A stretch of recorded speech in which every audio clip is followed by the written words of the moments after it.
Oi, turma, tudo bem com vocês? Na aula de hoje, nós vamos falar sobre bronzeamento e pós-sol. Eu vou mandar para vocês também formulação de bronzeador, de pós-sol e protetor solar. Então, primeiro eu vou dar uma relembrada como que ocorre o bronzeamento, né? Que a gente já viu um pouquinho lá na aula de protetor solar. Vou explicar como que esses bronzeamentos, esses cosméticos de bronzeamento funcionam e como os cosméticos pós-sol funcionam também. E daí, separadamente, eu vou mandar para vocês essas formulações. Então, vamos lá. Vamos começar falando dos tipos de bronzeamento. Nós temos o bronzeamento pela radiação UV, que pode ser direta ou de forma indireta. Nós temos cosméticos que são estimuladores do bronzeamento e também temos os autobronzeadores, que são aqueles cosméticos que não têm necessidade de sol, que a gente também conhece como bronzeamento sol. O bronzeamento pela radiação UV pode ser artificial ou pode ser natural. E quando a gente fala de natural, nós podemos ter os indutores de bronzeamento, que são cosméticos muito utilizados para auxiliar, para estimular o bronzeamento. Para a gente poder compreender um pouco melhor sobre o bronzeamento, nós temos que relembrar aquele desenho do melanócito. O melanócito ele vai ser responsável pela produção de melanina. Por que o nosso organismo produz melanina? Para proteger as células que apresentam DNA da radiação UV, porque a radiação UV pode causar modificação no DNA, o que proporciona o câncer de pele. Então, lá nos melanócitos, nós temos a produção dos melanossomos. Os melanossomos, por sua vez, sofrem melanogênese e produzem, então, a nossa melanina. A melanina ela vai ser transferida para os queratinócitos que estão próximo a esse melanócito. Geralmente, acredita-se que um melanócito ele consegue transferir essa melanina para até 30 e poucos queratinócitos, aproximadamente isso. Lembrando lá como que acontece, né? Nós temos a L-tirosina presente na célula, que na presença de tirosinase é transformada, melhor dizendo, em L-dopa. A L-dopa, na presença de tirosinase, é transformada em dopaquinona. Aqui nós vamos ter a produção de duas outras substâncias, a felmelanina e a eumelanina. A dopaquinona, quando entra em conjugação com a cisteína, forma a felmelanina, que dá a coloração avermelhada para a nossa pele. Quando ela é oxidada na presença de tirosinase e também das enzimas TRP1 e TRP2, ela é transformada em eumelanina. Essa eumelanina é que dá coloração castanha para a pele.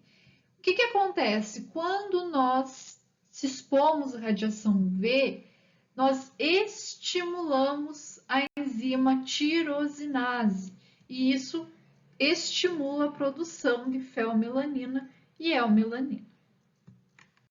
Lembrando que eu falei para vocês, nós temos dois tipos de pigmentação, a pigmentação direta e a indireta.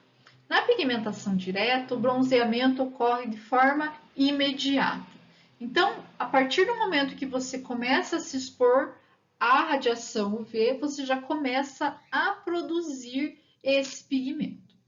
Uma característica é que, mesmo após você sair do sol ou sair da radiação, você continua produzindo esse pigmento por até 36 horas. Mas, do mesmo jeito que essa pigmentação ela ocorre de forma rápida, ela também vai embora, digamos assim, de forma rápida. Então, nós temos uma descoloração em torno de 4 a 8 dias. Aqui, quem é responsável por essa coloração é o UVA. O UVA ele não vai agir lá na produção de melanina a partir da L-tiroxina. Não, ele vai oxidar os precursores da melanina. Ele vai facilitar essa oxidação, fazendo com que nós tenhamos aí, então, a produção de eumelanina e felmelanina. Já na pigmentação indireta, nós temos o bronzeamento tardio, que ocorre após a exposição, 48 a 72 horas após essa exposição. Então, o que pode acontecer? Quando nós vamos nos expor ao sol, nós observamos que, imediatamente ali tivemos uma marquinha, mas nós não conseguimos observar um bronzeamento tão grande. Porém, no outro dia você olha e você fala, nossa, mas parece que o meu bronzeamento ficou maior. Por quê? Por causa da pigmentação indireta. Então, ela vai acontecer, como eu disse, de 48 horas a 72 horas após a exposição, e a duração dessa pigmentação é um pouco maior, de até 7 dias. Mas nós também, dependendo da utilização de algum cosmético, podemos aumentar a duração dessa pigmentação em semanas e meses. Nessa pigmentação, nós vamos ter a atuação tanto do UVA quanto do UVB. E essa pigmentação estimula, sim, a produção de melanina desde o começo do ciclo, desde a tirosina.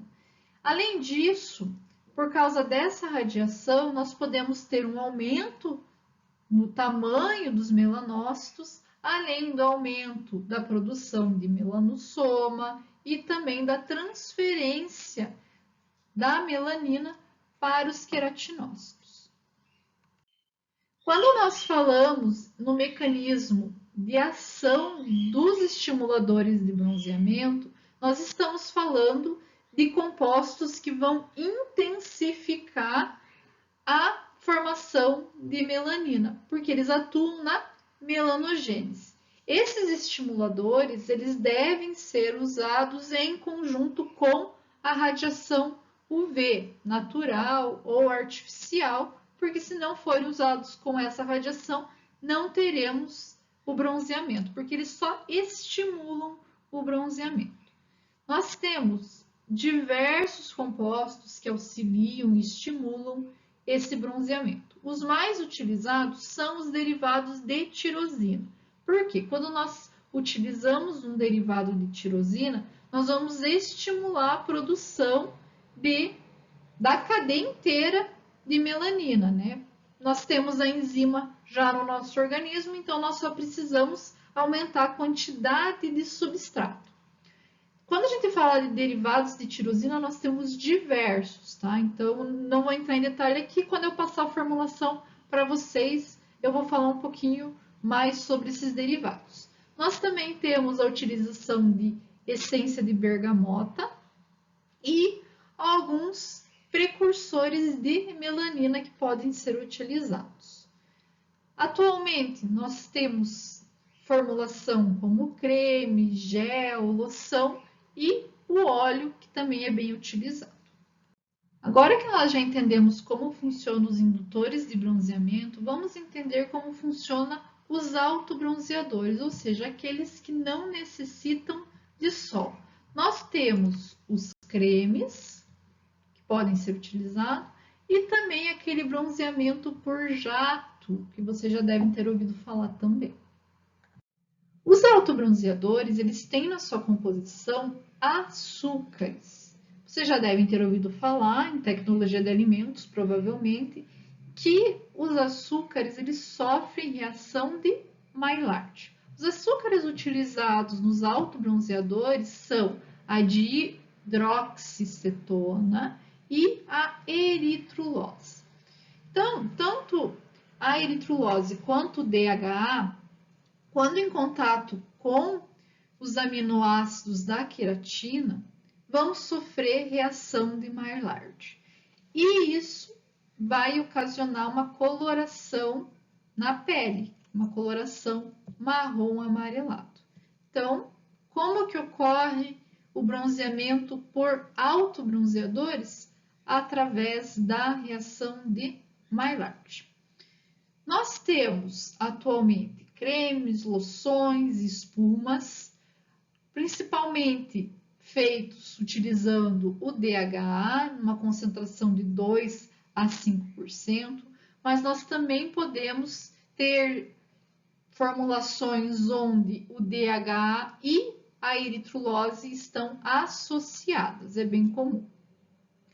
Temos que ter um cuidado nessa formulação, porque o DHA ele é mais estável em pH ácido, então precisa-se ter um pH um pouquinho mais ácido nessas formulações, porque em pH alcalino nós vamos ter o desenvolvimento da coloração marrom amarelado. Então pode ser que acabe desenvolvendo essa coloração no produto e não se desenvolve na pele. Também é incompatível com aminas e trietanolamina. Por quê? Porque vai desenvolver a coloração no produto ao invés da pele. E para finalizar nossa aula, nós vamos falar sobre queimadura solar. Então, a queimadura solar é uma irritação ou dano na pele devido à exposição excessiva ao sol ou à luz UV.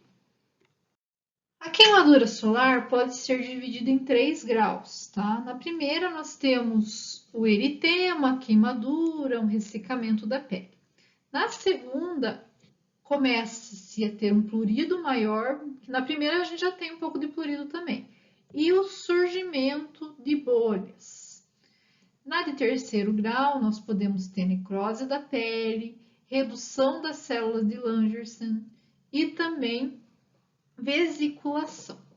O que acontece? Quando nós entramos em contato com a radiação UV, temos a produção de radicais livres na pele, o que causa danos à membrana biológica, DNA e proteínas. Além disso, afeta a atividade de enzimas e substâncias que neutralizam esses radicais da pele. Sendo assim, nós ficamos com menos proteção. Uma das características interessantes de queimadura solar é a inflamação. Então, é bem comum nós termos a inflamação da pele.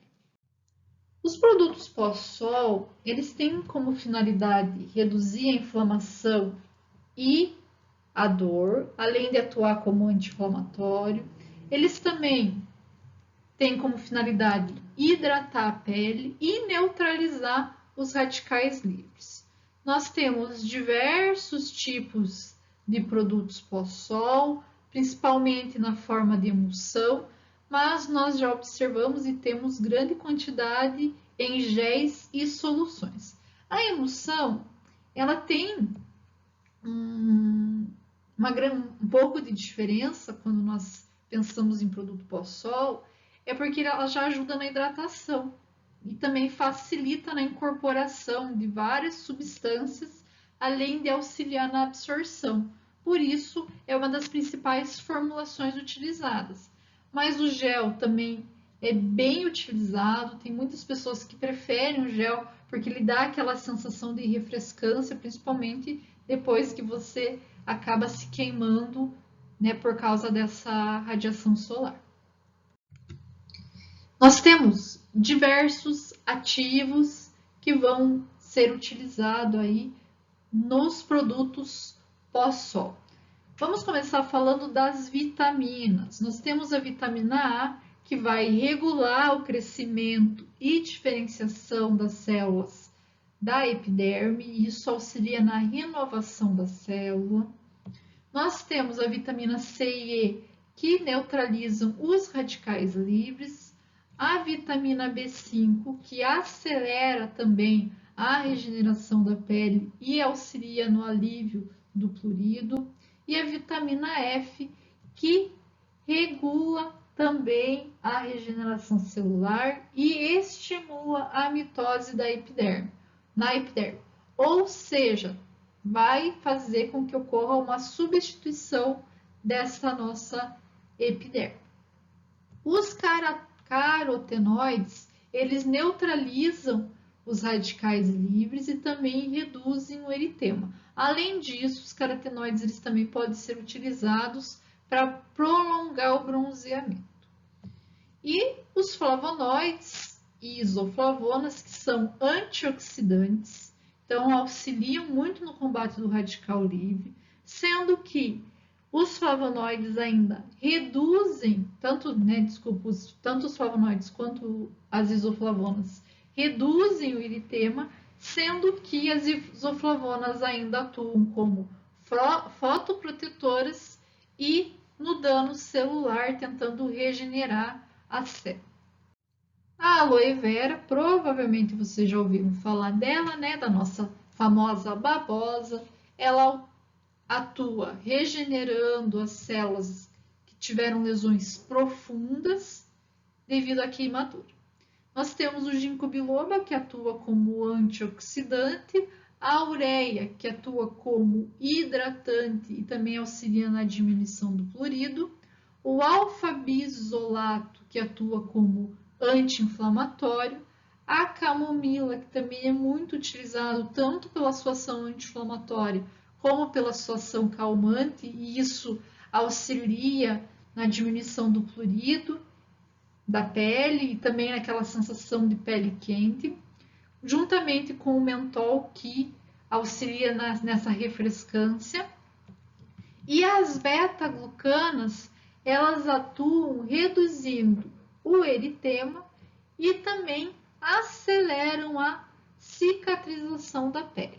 Então eu coloquei alguns, é claro que se vocês forem procurar na literatura, tem muitos e muitos e muitos compostos que vão atuar aí como produtos anti-queimadura solar ou pós-sol. Tá? Então tem muita coisa na literatura sobre isso. Eu coloquei os mais utilizados. Então, quando forem para a praia, né, lembrem-se sempre de utilizar protetor solar, mas nós devemos utilizá-los todo dia, né?